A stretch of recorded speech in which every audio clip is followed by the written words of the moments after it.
Jesus Coffee, bon matin. Alors comment vous allez aujourd'hui? J'aimerais un peu vous parler des différents ministères dans l'Église. Et pour ce, on va prendre le texte dans Éphésiens 4, à partir du verset 11. Et il a donné les uns comme apôtres, les autres comme prophètes, les autres comme évangélistes, les autres comme pasteurs et docteurs, pour le perfectionnement des saints en vue de l'œuvre du ministère de l'édification du corps de Christ, jusqu'à que nous soyons tous parvenus à l'unité de la foi et de la connaissance du Fils de Dieu, à l'état d'homme fait, à la mesure de la stature parfaite de Christ. Alors, comment vous dire? Arriver à la stature parfaite de Christ?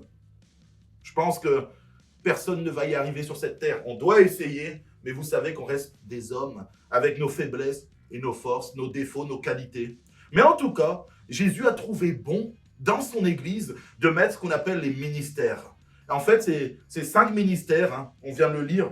Voilà, on a l'apôtre, le prophète, l'évangéliste, le docteur et le pasteur. Et le Seigneur a trouvé bon de mettre ces 5 ministères pour faire grandir son Église, pour l'édifier. Et il n'a pas dit, je vais mettre juste des pasteurs, ou juste des évangélistes, ou juste des apôtres. Il a décidé de mettre ces 5 ministères afin que tout soit complet dans son Église, afin que tu puisses grandir, toi, chrétien, de la bonne façon. Pas que aller évangéliser et t'oublies de t'enseigner, t'oublies les autres choses, t'oublies la communion fraternelle, etc. Non. Jésus a trouvé bon de mettre les 5 ministères au sein de son Église pour nous faire grandir de la bonne façon. Il n'y a pas un ministère qui est plus important que l'autre, etc.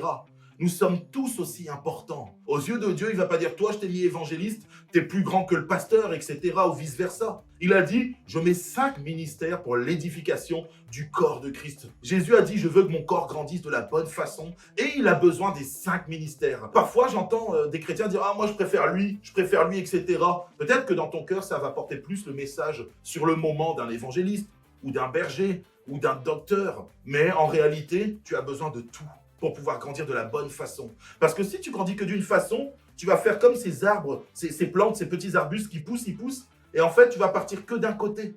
Les 5 ministères te permettent d'équilibrer ta poussée, ta croissance spirituelle pour grandir de la bonne façon. Donc aujourd'hui, j'ai envie de te dire une chose. Bénis les différents ministères qu'il y a dans ton Église. Bénis le Seigneur de les avoir mis dans ton Église parce que tu en as besoin pour grandir de la bonne façon. Et si un jour tu te dis « ouais, mais moi c'est bon, j'ai eu assez de l'évangéliste », j'ai envie de te dire une chose. Est-ce que tu es arrivé à la stature parfaite de Christ? Pose-toi cette question. Parce que là, quand il va le dire, Paul, dans Éphésiens, il va dire « jusqu'à qu'on soit arrivé à la stature de Christ ». Personne sur cette terre n'est arrivé à la stature de Christ. Même notre pasteur, même nos parents, etc.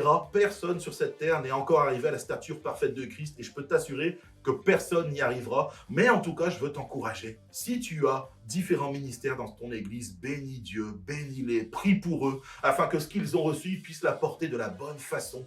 Souvent, les ministères vont être combattus. Alors, prends du temps dans la prière pour prier pour eux parce qu'ils te bénissent. Alors j'ai envie de te dire ce matin, sois béni, sois encouragé, parce que Jésus ne t'a pas laissé seul. Il ne t'a pas dit, va dans ton coin et débrouille-toi tout seul. Il a mis des gens sur ta route, dans ton église locale, pour pouvoir te bénir et te faire grandir, afin que tu puisses lui ressembler au mieux. Source de vie, the church to be.